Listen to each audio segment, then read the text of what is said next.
Madame, Monsieur, bonsoir et bienvenue à ce tout premier rendez-vous de l'année 2023. Nous espérons que la nouvelle année a bien débuté pour vous et que vous êtes disposés à nous recevoir dans vos salons. Alors, merci pour votre fidélité.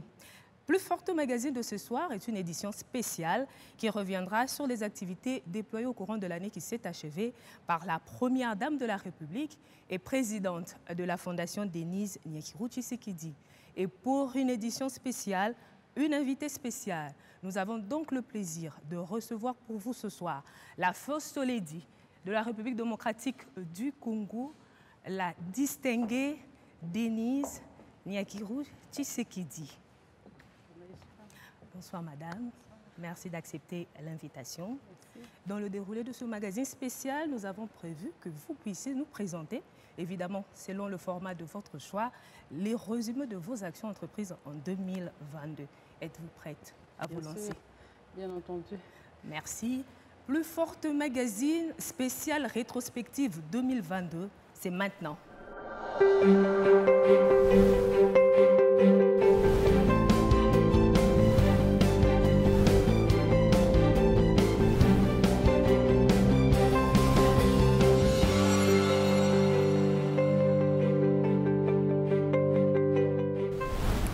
Mesdames et messieurs, chers compatriotes, merci de nous offrir un peu de votre précieux temps pour partager sur ce que nous avons pu réaliser ensemble au cours de l'année qui vient de s'achever, l'année 2022.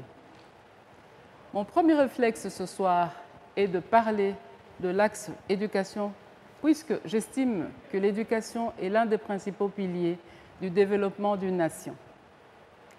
En 2022, nous avons concentré nos efforts à pérenniser les acquis du programme Excellencia, qui, depuis 4 ans, octroie des bourses d'études aux élèves congolais qui obtiennent au moins 85% à l'examen d'État.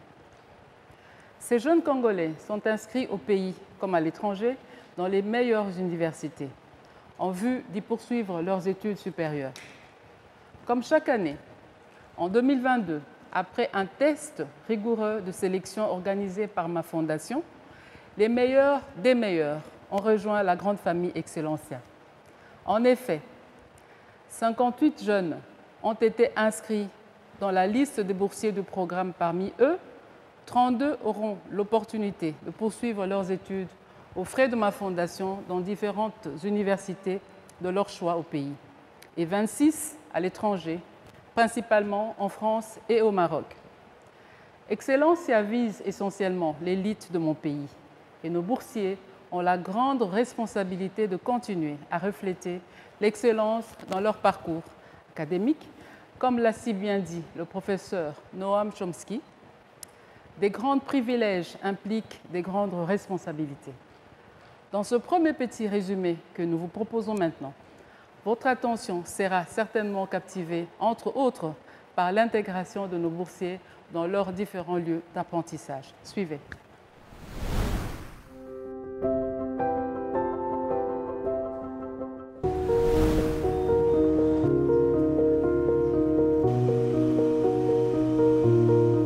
Ils sont au total 118 répartis dans différents locaux, tous lauréats de la toute dernière session de l'examen d'État. En posant leurs doigts sur le clavier, ces jeunes venus de différentes provinces de la RDC savent pertinemment que leur avenir se joue en un clic. Heureusement pour eux, ils ont reçu quelques heures avant une bonne dose de motivation de la part de l'initiatrice du programme Excellencia. Vous avez déjà fait 85%. Pourquoi vous stressez? Ici c'est septembre, c'est rien. Hein? En tout cas, je suis venu personnellement vous encourager. Je sais que vous allez y arriver. Les résultats de ce test ne vont pas tarder à être connus. Seuls 58 lauréats ont satisfait à cette évaluation. Ils offrent désormais une 4e édition à cet ambitieux programme de la Fondation Denise Nyekirou Tshisekedi.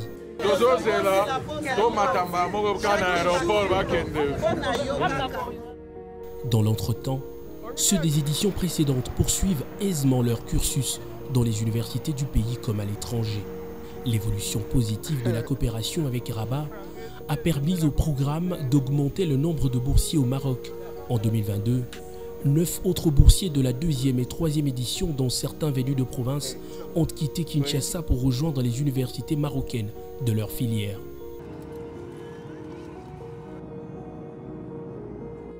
À 5 heures de vol d'oiseau, ils pouvaient déjà apercevoir les premières images du Maroc, leur nouveau défi.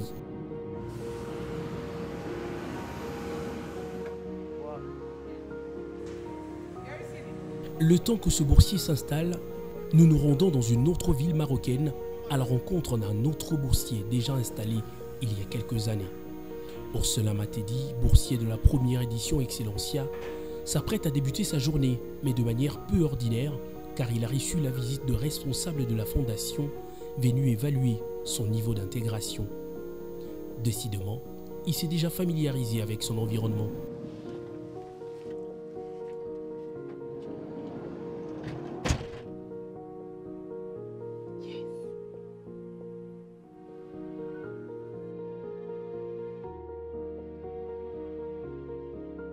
Après la visite de son appartement, les responsables de la fondation vont même insister pour rencontrer le bailleur du boursier, question de recueillir des détails possibles à transmettre à l'initiatrice du programme Excellencia, la distinguée Denise Nyakiro Tshisekedi.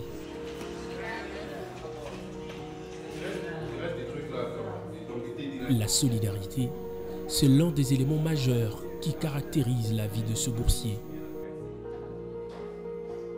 Je prépare pour les nouveaux boursiers parce qu'ils ne se sont pas encore installés. Donc voilà, c'est pourquoi je prépare pour tout le monde. Une fois installés, ils vont commencer à préparer seuls. Les nouveaux venus ont déjà le temps de goûter aux délices de la vie estudiantine, pas 5 étoiles. Quelques jours plus tard, les 15 boursiers du Maroc se réunissent à Rabat. Ils ont un rendez-vous important autour d'un repas avec celle qui, de fil à aiguille, confectionne leur avenir. Une future élite qui prend forme dans plusieurs domaines et même se vitaux pour le pays. Je suis l'élève officier Benoît Mpataï Chabantou de la 99e promotion à l'Académie royale militaire de Meknes. Je suis de la promotion 2e année à l'École royale des Leurs à Marrakech, bien sûr, et je fais la spécialité de l'aviation. Première année, c'était plus l'apprentissage. Et maintenant, la 2e année, nous sommes maintenant dans une autre phase.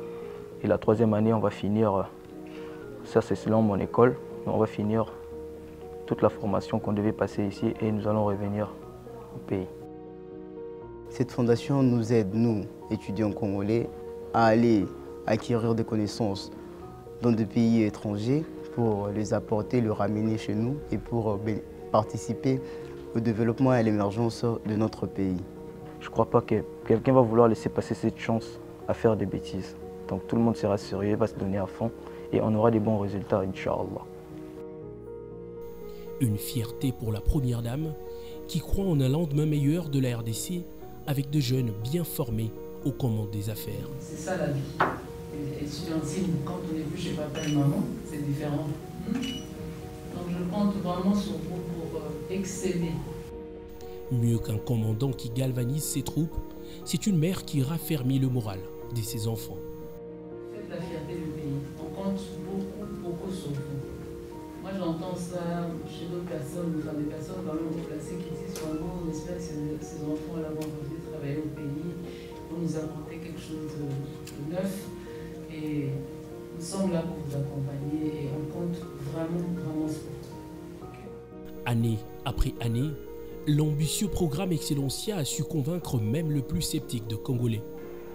Il est aujourd'hui un soutien à la gratuité de l'enseignement de base initié par le chef de l'État, Félix Antoine Tshisekedi, du fait qu'il assure en quelque sorte un prolongement de cette gratuité en offrant à plusieurs jeunes Congolais l'opportunité de parfaire leur cursus universitaire dans les conditions les meilleures.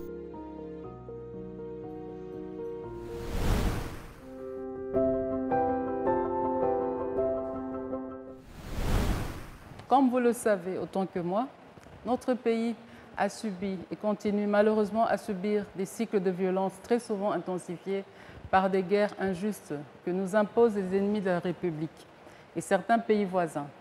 C'est le cas tout récemment du Rwanda. Cette barbarie n'épargne pas malheureusement nos filles, nos mères, nos femmes, nos sœurs.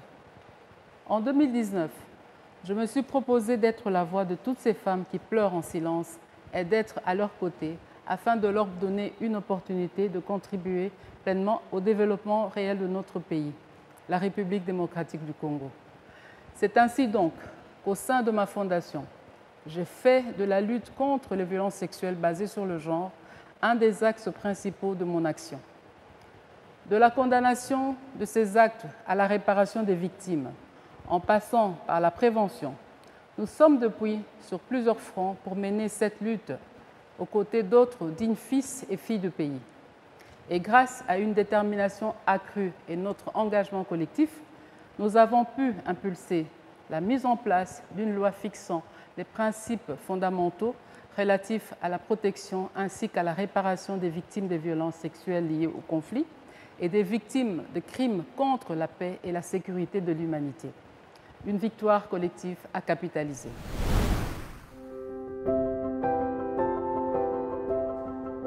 On veut remporter une victoire sur des atrocités qu'on n'a pas demandé, qu'on n'a pas cherché, qui nous ont retrouvés où est-ce qu'on était. On n'a pas demandé d'être victime.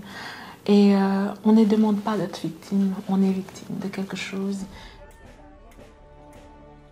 Plus qu'un souhait, c'est un désir profond de reconnaissance que ressentent les victimes de différents conflits qu'a connu le pays depuis plus de 2 décennies.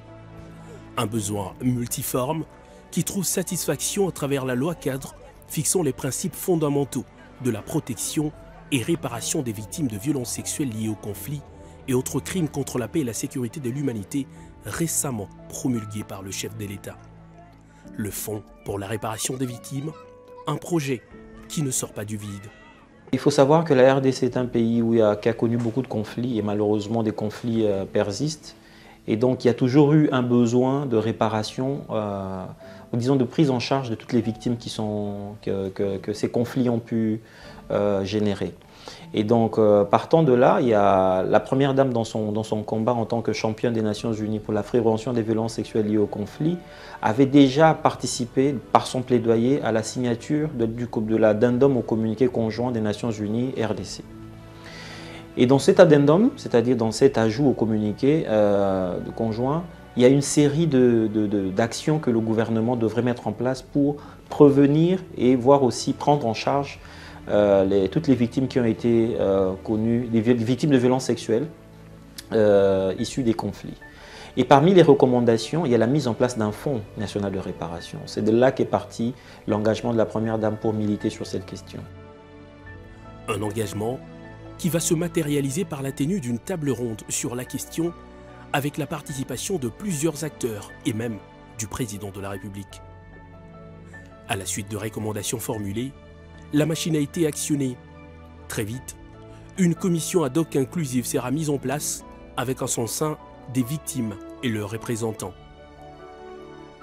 La dite commission se chargera alors de concevoir un projet de loi destiné à accorder réparation aux victimes, mais aussi protection.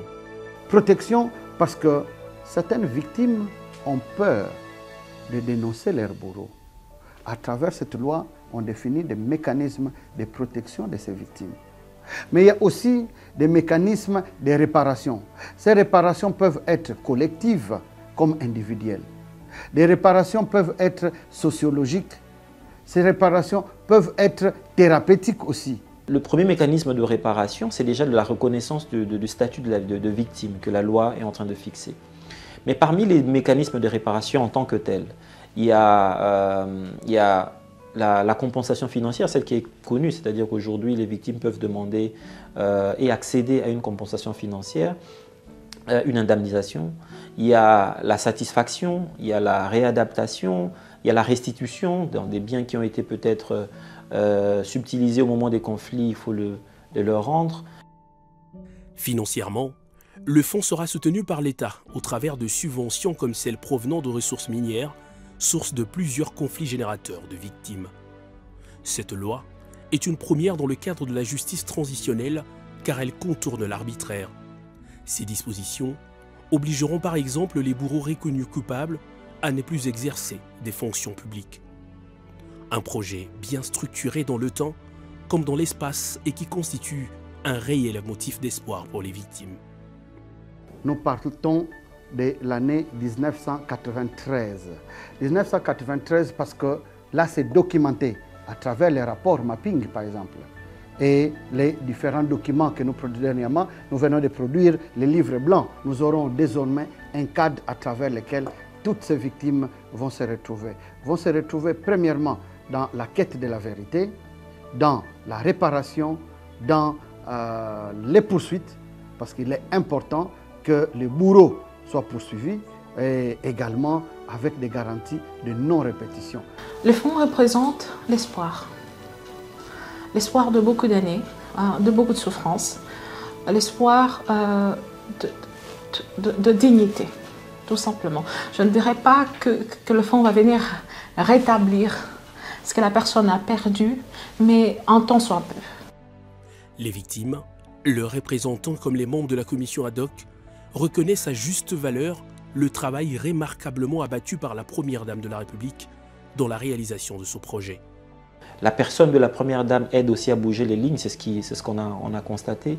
Les choses étaient un peu en berne depuis plusieurs années et aujourd'hui, par sa personne, par son charisme et par son leadership, elle a pu amener le combat à un autre niveau. Aujourd'hui, nous avons la loi qui a été discutée au niveau du gouvernement, par la commission, le gouvernement, le Parlement et aujourd'hui promulguée par le président. Et demain, nous allons envisager d'autres mesures par sa personne toujours. Elle a été déterminante, elle a été indispensable. Vous vous souvenez, vous l'avez vu dans les couloirs de l'Assemblée nationale, du Palais du Peuple, pour justement mener ces plaidoyers afin que cette loi soit programmée. Je remercie beaucoup la Première Dame qui a porté ce projet jusqu'à son aboutissement et je lui demanderai de continuer à porter le fonds pour qu'aucune victime ne puisse être lésée encore davantage. Après sa rédaction, son examen dans les deux chambres du Parlement et sa promulgation, plusieurs textes suivront pour mieux encadrer cette loi, notamment un décret du Premier ministre qui doit organiser le fonds. La vulgarisation sera portée par le fonds, naturellement, et le gouvernement. Bien sûr, portée par l'écosystème général qui tourne autour de la réparation, des associations, la société civile, etc. Mais en attendant que tout cela se mette en place, oui, la Commission va porter aussi les questions de vulgarisation. Donc d'ici les jours à venir, les gens entendront les mesures qui seront prises en place pour vulgariser, notamment par des séminaires, par des colloques, pour que la loi soit intégrée et comprise par tout le monde, notamment les victimes elles-mêmes qui sont les principales bénéficiaires.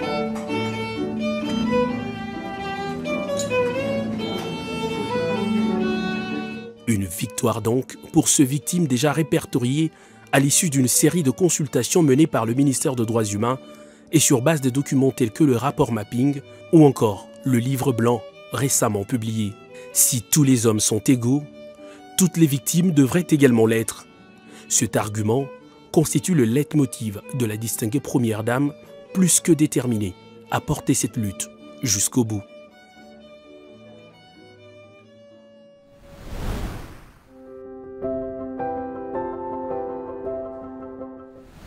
Comme j'aime bien le dire, seule une femme en bonne santé, bien éduquée et loin de toute forme de violence peut prétendre contribuer au développement d'une nation. En 2022, nous avons poursuivi nos efforts en vue de l'amélioration de la santé maternelle et infantile en République démocratique du Congo, car nous restons convaincus qu'aucune femme ne doit mourir en donnant la vie. Nous avons également porté plusieurs casquettes, tantôt pour défendre les plus faibles, tantôt pour porter la voix du pays et des femmes africaines sur des questions vitales comme celle du bien-être de nos populations. L'année dernière a certes été dure, mais aussi été celle des belles rencontres.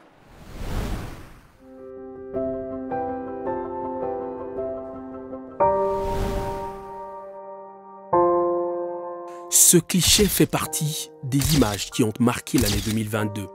Sur la photo, deux femmes, deux générations, deux époques liées par le même destin, celui de Première Dame. Bobila Dao Mobutu et Denise Nyakero Tshisekedi se sont rencontrés au Maroc dans le cadre du projet Congo Féminin. Un projet initié par l'actuelle Première Dame et qui réconcilie dans une certaine mesure le Congo et son histoire en honorant celles qui ont impacté le Congo ces 60 dernières années. Entre deux anecdotes et dans un climat de convivialité, les deux personnalités ont passé près de 2 heures à révisiter l'histoire du pays. Un moment propice pour conjurer les craintes et solidifier les relations. Une visite qui va se boucler par le dépôt de la gerbe de fleurs sur la tombe de feu président Mobutu, deuxième chef d'État de l'histoire du pays. Quelque temps avant, Kinshasa avait enregistré une visite inscrite depuis en lettres d'or dans l'histoire du pays, celle du couple royal belge.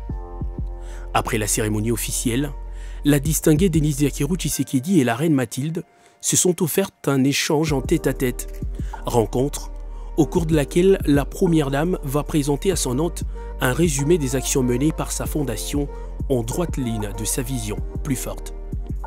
Sous le doux soleil de Kinshasa, le couple royal va même se laisser emporter dans l'univers culturel congolais en découvrant le célèbre pagne, ténu, qui symbolise la femme congolaise dans sa meilleure présentation.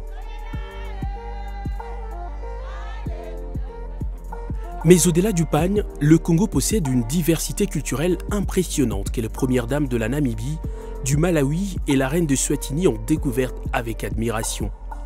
Au cœur du musée national du Congo, les premières dames ont palpé l'âme du Congolais par ses tableaux, ses instruments traditionnels de musique, ses masques et autres objets contemporains. Une immersion au cœur de l'histoire du présent et passé du Grand Congo pour les hôtes de la première dame, présentes à Kinshasa dans la suite de leur époux pour prendre part au 42e sommet de la SADC. 2022 est aussi l'année qui a vu la première dame de la RDC décrocher la vice-présidence de l'Organisation de Premières Dames d'Afrique pour le développement.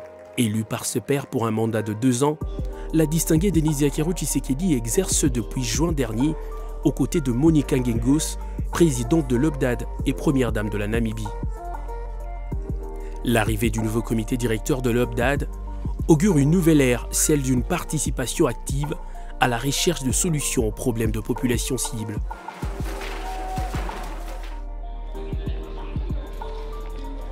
Très vite, les rencontres se sont enchaînées. À New York, les premières dames ont, sur base des expériences de leurs pays respectifs, enrichi le document de priorité stratégique, document indispensable pour la bonne marche de l'organisation. Au congrès de l'Union internationale contre le cancer à Genève en Suisse, la vice-présidente de l'Organisation de Premières Dames d'Afrique a pris parole pour dérouler la vision de l'organisation et son rôle dans la lutte contre le cancer sur le continent. Ce, dans l'objectif de partager les meilleures pratiques sur la lutte contre ce fléau mondial. Comment contribue-t-elle à l'éducation de jeunes filles? Comment impacte-t-elle l'éclosion d'une génération consciente? Par quels mécanismes influence-t-elle le développement de son pays? Autant de questions soumises à la première dame.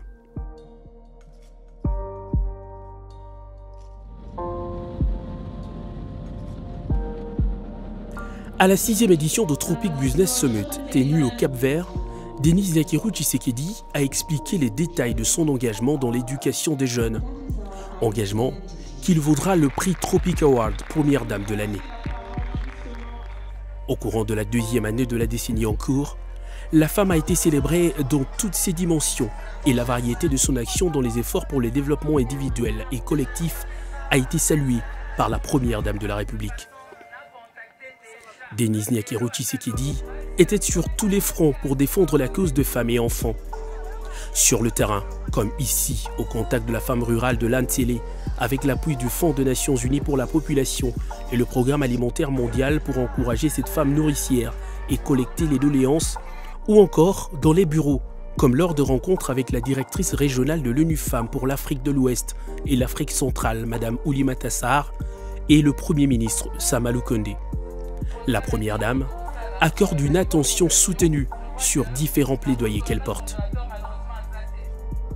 Il était entre autres questions d'examiner l'évolution de la lutte contre la drépanocytose avec un accent mis sur l'organisation des états généraux sur cette maladie.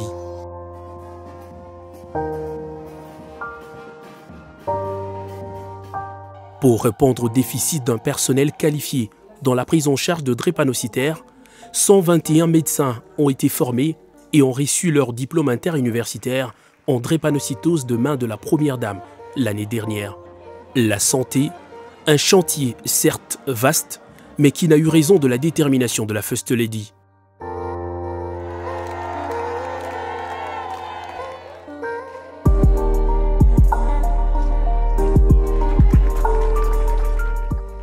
À Mbandaka, l'hôpital général de référence dispose désormais d'un bloc opératoire et d'une maternité équipée. Des bâtiments réhabilités grâce à la fondation Denis Nyakeru Tshisekedi et qui apportent soulagement non seulement pour le corps médical, mais beaucoup plus pour la population de cette ville de la province de l'Équateur. Un cadeau de fin d'année embelli par la remise de vivres et non-vivres à l'orphelinat Marie-Antoinette Mobutu et au Home de Vieillards et qui nous joue pour une meilleure période de festivité.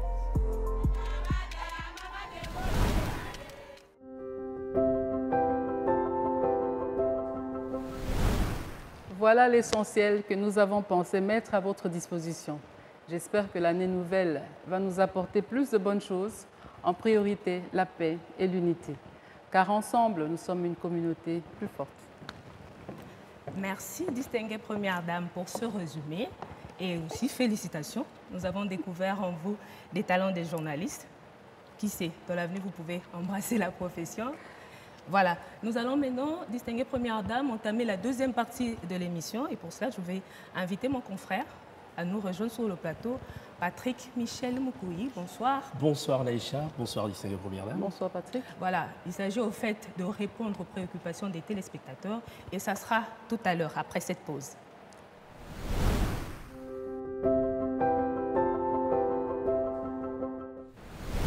Voilà, Madame, Monsieur, après cette toute petite pause, nous revenons sur ce plateau pour une série de questions-réponses. Je le rappelle, nous avons une invitée spéciale, la très distinguée Première Dame, nous a fait l'honneur de venir sur le plateau de Plus Forte Magazine spécial rétrospective. Et avec Michel Patrick Moukouyi, nous allons décortiquer les questions que nous avons reçues de nos chers téléspectateurs. Une première question, puisque vous avez commencé par l'axe éducation, nous allons parler du programme Excellencia. Qu'est-ce qui vous a motivé à mettre en place ce programme? Bon, l'éducation des jeunes, et particulièrement celle de la jeune fille, a toujours été une question sensible pour moi. Plus de 60% de la population congolaise a moins de 20 ans. Elle a un fort potentiel. Je crois en elle et je suis convaincue que l'avenir de notre pays ne peut être envisagé sans la jeunesse et surtout sans une élite de qualité. Par Excellencia, j'ai voulu susciter non seulement l'excellence dans l'âme de notre jeunesse, mais surtout façonner l'élite congolaise de demain. C'est ma petite contribution pour nos jeunes, nos enfants, qui aspirent à aller loin dans leurs études et être le moteur du développement de notre pays. Distinguée Première Dame, le programme Excellencia est à sa 4e édition et on compte déjà 241 étudiants congolais et une avancée que vous devez certainement aussi grâce aux partenaires. Qui sont-ils et quel est le cadre sous lequel se pose ce partenariat?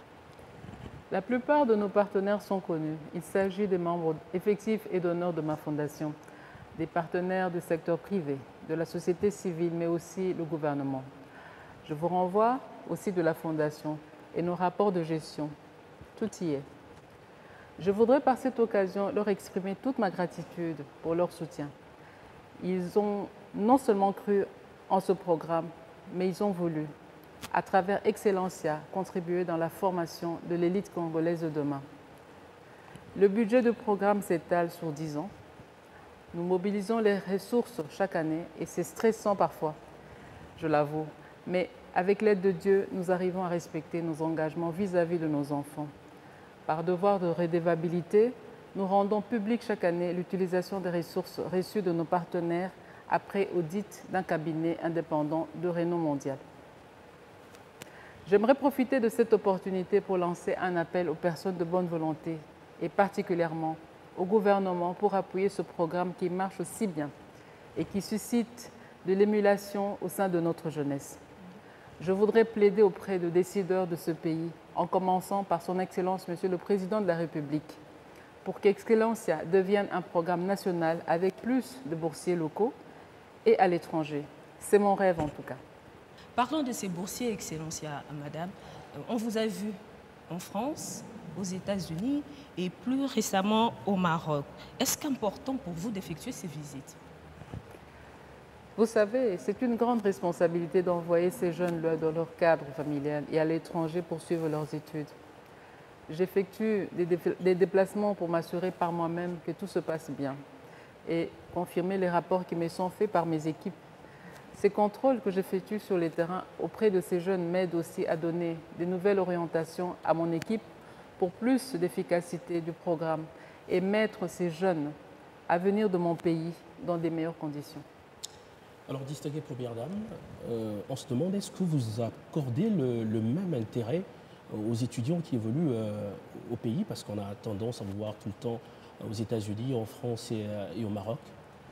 Bon, l'intérêt pour les boursiers locaux est le même pour ceux de l'étranger. Vous savez que les boursiers locaux sont les plus nombreux dans notre programme. Je compte d'ailleurs cette année les rencontrer lors de mes déplacements à travers le pays.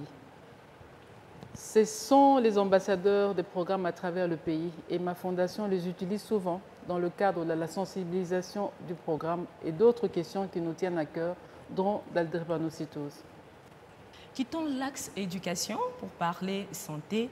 Qu'en est-il de la construction du centre de prise en charge des drépanocytaires, madame?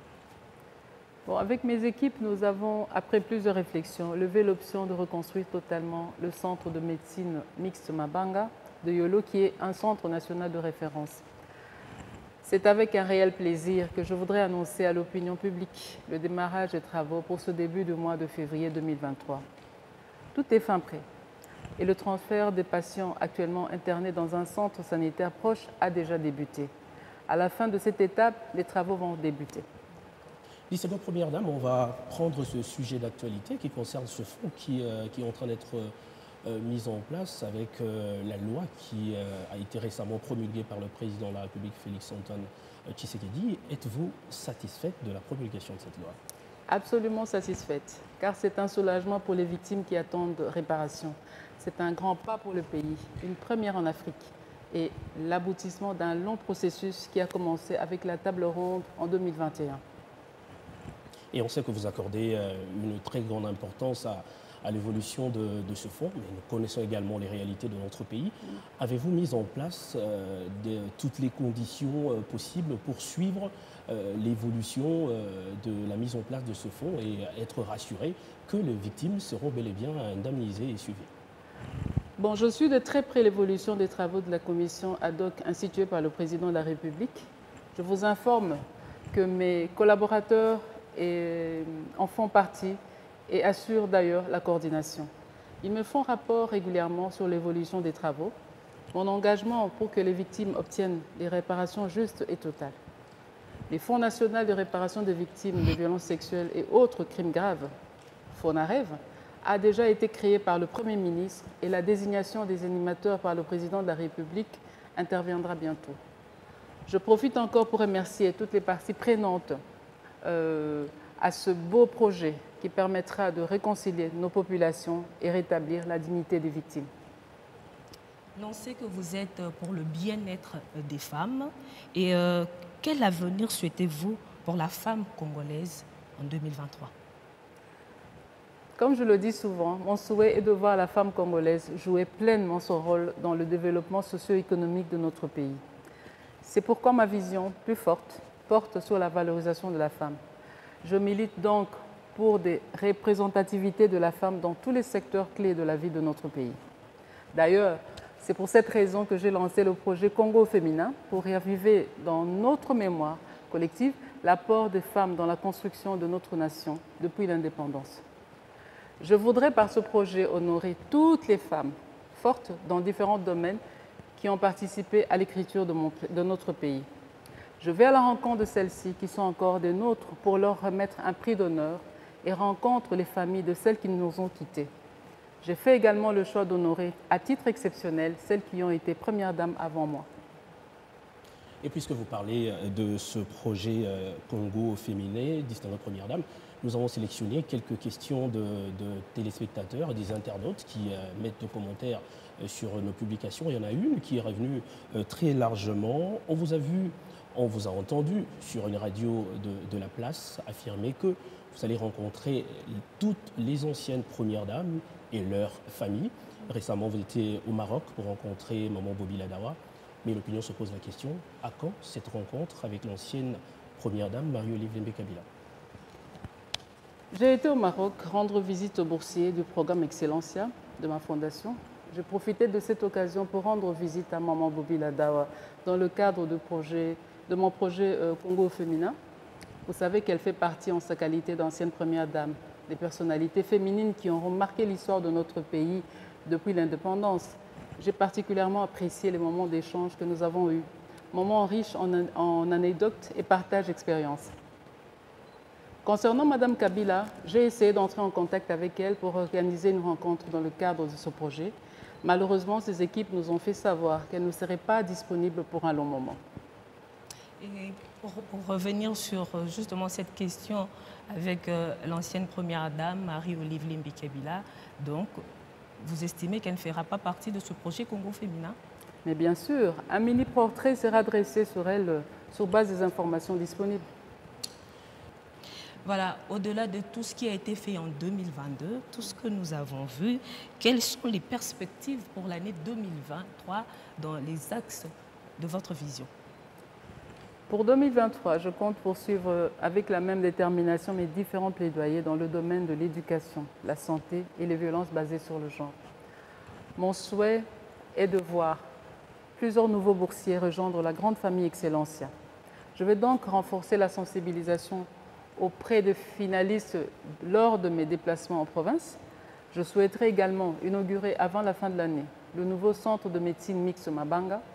Enfin, j'attends également voir débuter les premières réparations des victimes de violences sexuelles et crimes graves à travers le FONAREF. Avec votre permission, nous allons parler bilan. Nous avons vu à travers les vidéos ce que vous avez réalisé. Est-ce qu'on peut dire que votre bilan est positif et est-ce que ce bilan peut impacter celui du président de la République? Je pense pouvoir atteindre nos objectifs. Vous savez que toutes nos activités s'inscrivent étroitement dans la ligne de l'appel lancé par le président de la République, qui est ma principale source d'inspiration, qui avait dit ceci, je cite, « Aussi petit soit l'impact de l'action que vous pouvez prendre, elle reste importante pour atteindre l'objectif, le changement. Notre modeste contribution au changement voulu par tous est indéniable, je pense. Aussi, lorsque je regarde ce qu'il a accompli en presque 2 ans de mandat, de 2021 à 2022, puisque les 2 premières années, de 2019 à 2020, étaient en gestion commune avec son prédécesseur, je ne peux qu'être satisfaite des résultats obtenus en dépit de la guerre qui nous est imposée par certains de nos voisins. Voilà, nous allons prendre une question, puisque nous avons enregistré des questions en lingala. Nous allons prendre 2 petites questions en lingala avec vous, Patrick Michel Moukoui. Ce sera donc les 2 dernières questions, mais nous avons préféré les prendre en lingala, puisque les questions nous ont été posées en lingala. Distinguée première dame, Batou Balobi, depuis 4 ans, Yango, 4 ans, nous sommes en contact avec la population, beaucoup plus, Oyo, Bazapena, Makokite, Otobenga, Bademuni, maman, Bana et puis papa.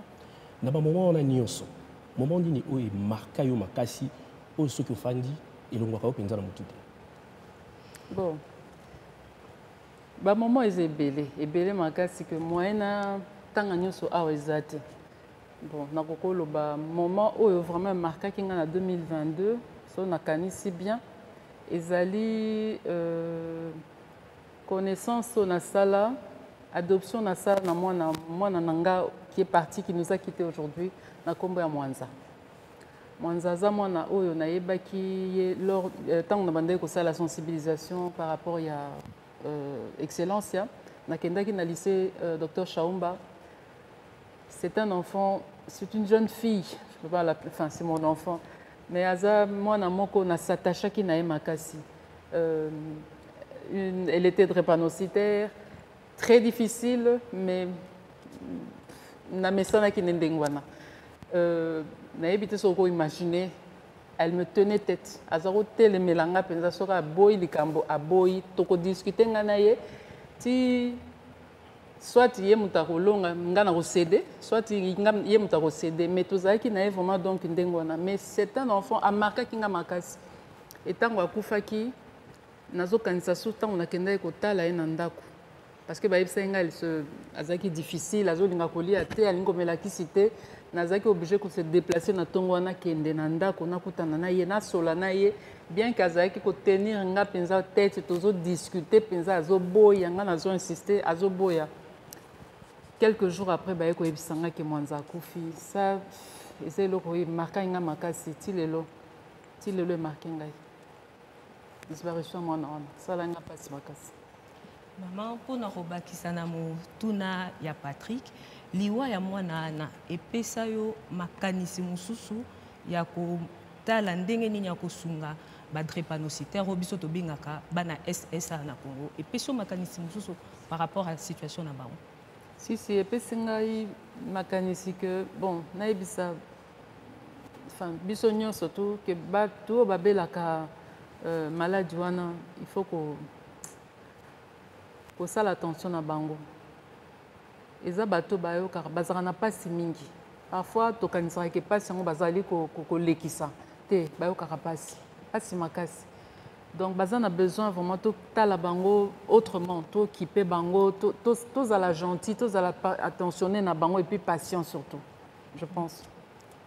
Alors motuna ya mibale pe ya suka mama wa yambo balobi oponaka bato ya koyamba oponaka na ba lettre ya kotanga mikanda ya kotanga bato mosusu batuni balobi ba critère na yo ezalaka nini po oponaka bato ya kosunga oponaka bato ya koyamba oponaka mikanda ya kotanga? Bon, je pense que Nazara très accessible, c'est que Batumi bae barate. Déjà Nazara téléphone nangai na kamera batumso de bazwarango. Donc pour vous montrer que Nazara est accessible. Mais je ne peux pas non plus qu'aux disponible pour la batunio surtout malheureusement pour moi. Natangaka ba message na bango, ba courrier oyaka na fondation, il arrive que nazwa bendambu natanga to répondre. Mais par exemple, on a il y a Eli. Ouais, comme la kinga ya lobi nanga maman tozoteka na oteka maki. Na kinda ki kotala e. Na kinda ko somba maki tina terre jaune. Bon, na koki ko répondre na ba demande nyonso tuté. Na répondre ki pe na jeune garçon moko ouais invita kinga na kenotala na e football. Donc je suis disponible et je promets en tout cas que dans ça l'effort nazala lisusu plus attentive dans ma demande à Batou, Natalande n'a pu répondre. Mais malheureusement, je ne peux pas encore répondre à tout.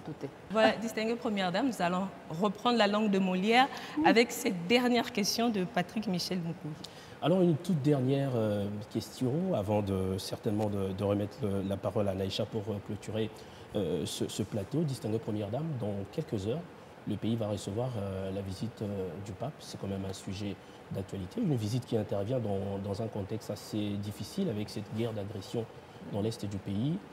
Qu'est-ce que cela représente pour vous? Bon, c'est un honneur pour la RDC de recevoir un pape après plus de 40 ans. Et comme vous venez de le dire, c'est une visite qui intervient dans un contexte très difficile pour nos compatriotes de l'Est qui subissent les affres d'une agression injuste nous imposée par le Rwanda. Je pense que cette visite est aussi une occasion pour que le monde se rende compte des difficultés auxquelles nos populations sont confrontées au quotidien. J'aurais bien aimé que le pape se rende dans l'est du pays pour célébrer cette messe aux côtés des victimes de cette guerre. Mais cela demeure un honneur pour le pays. Merci, distinguée première dame. C'est sur ces mots que nous allons conclure cette émission de spéciale rétrospective 2022. Merci à toi, Patrick Michel Moukouyi. Merci à vous, chers téléspectateurs, de nous avoir suivis. Je vous dis à très vite pour un autre numéro de Plus Forte Magazine.